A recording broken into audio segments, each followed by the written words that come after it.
لیلۃ القدر کا بیان آ گیا رہے سورہ دخان میں.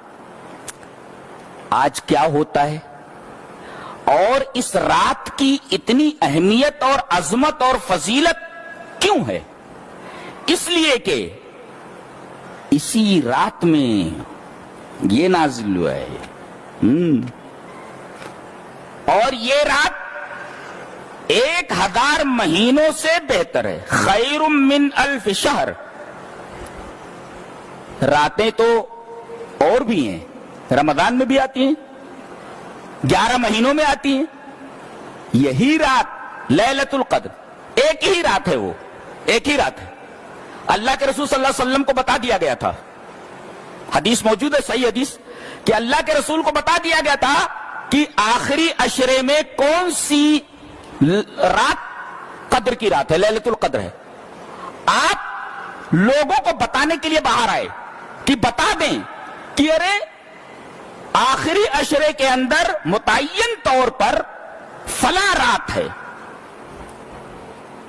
باہر نکلتے ہی سب سے پہلے دیکھا کہ 2 مسلمان آستین چڑھائے ایک دوسرے کو پیٹنے کے فراق میں ہیں اور دونوں جھگڑا کر رہے ہیں. 2 مسلمانوں کو لڑتے دیکھ کر کے نبی کریم صلی اللہ علیہ وسلم نے غور کیا تو پتہ یہ چلا کہ وہ جو متعین رات تھی وہ آپ کے ذہن سے نکال دی گئی ہے ان دونوں کو لڑتے دیکھ کر کے. نکتہ یہ ملا کہ مسلمانوں کی آپسی لڑائی کا اثر صرف ان کی معاشرتی زندگی پر نہیں پڑتا بلکہ دینی زندگی پر بھی پڑتا ہے. دیکھو 2 مسلمان لڑ رہے تھے، اس کا اثر دین کے اوپر اس طرح ہوا کہ ایک متعین رات ہم لوگ جاگ لیتے، اب 5 طاق راتیں ہم لوگوں کو جاگنی پڑتی ہیں. شدت آئی کہ نہیں حکم کے اندر؟ آپ بتانے کے لیے نکلے تھے اور دونوں آدمیوں کو لڑتے دیکھ کر کے آپ کے ذہن سے متعین رات جو تھی اس کی تعین نکال دی گئی. تو مسلمانوں کا آپس میں لڑنا، اس کا اثر صرف ان کی معاشرتی زندگی پر نہیں پڑتا بلکہ ان کی دینی زندگی پر بھی پڑتا ہے. احکام میں سختی ہو جاتی ہے. دیکھو حکم میں سختی آ گئی. ایک متعین رات تھی، اب 5 طاق راتیں جاگیے، پتہ نہیں کون سی رات ہے وہ.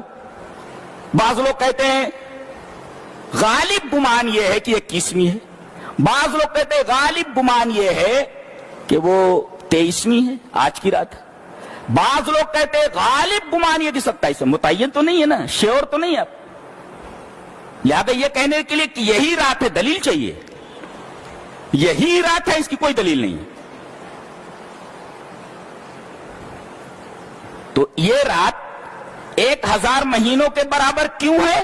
اس لیے کہ قرآن کا نزول اسی رات میں ہوا ہے. تو بتائیے یہ قرآن کتنا باعظمت ہے اور اللہ تبارک و تعالی نے اس کو کتنا عظیم قرار دیا ہے، آپ اندازہ نہیں لگا سکتے. انا انزلناہ فی لیلۃ مبارکۃ. یہ رات بہت مبارک ہے. مبارک کا مطلب ہوتا ہے کثرت الخیر و دوامہ. کیا مطلب؟ بہت زیادہ خیر مل جائے. تو کتنا خیر لینا ہے آپ کو؟ 1000 مہینوں کے برابر تو آئیے یہ. اب کتنا آپ کو برکت چاہیے؟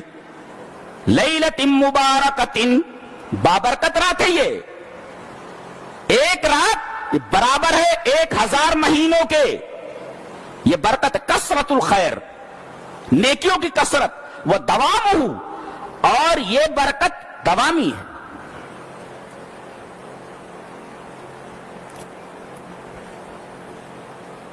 اس رات کو کیا ہوتا ہے؟ جبرائیل علیہ السلام فرشتوں کے ساتھ اترتے ہیں اور اتنی کثرت ہوتی ہے فرشتوں کی کہ زمین کا کوئی چپا ان سے خالی نہیں ہوتا، زمین تنگ ہو جاتی ہے. اللہ کے فرشتے اتنے. ایک تو یہ، اور جبرائیل علیہ السلام اترتے ہیں جو اس قرآن کو لائے ہیں. جی انا انزلناہ فی لیلۃ القدر وما ادراک ما لیلۃ القدر لیلۃ القدر خیر من 1000 شہر تنزل الملائکۃ والروح. ملائکہ اترتے اور روح. کون روح؟ حضرت جبرائیل علیہ السلام. اللہ، اس رات کو جبرائیل آ رہے ہیں. جبرائیل فرشتے، پتہ نہیں کہاں ہے وہ لوگ.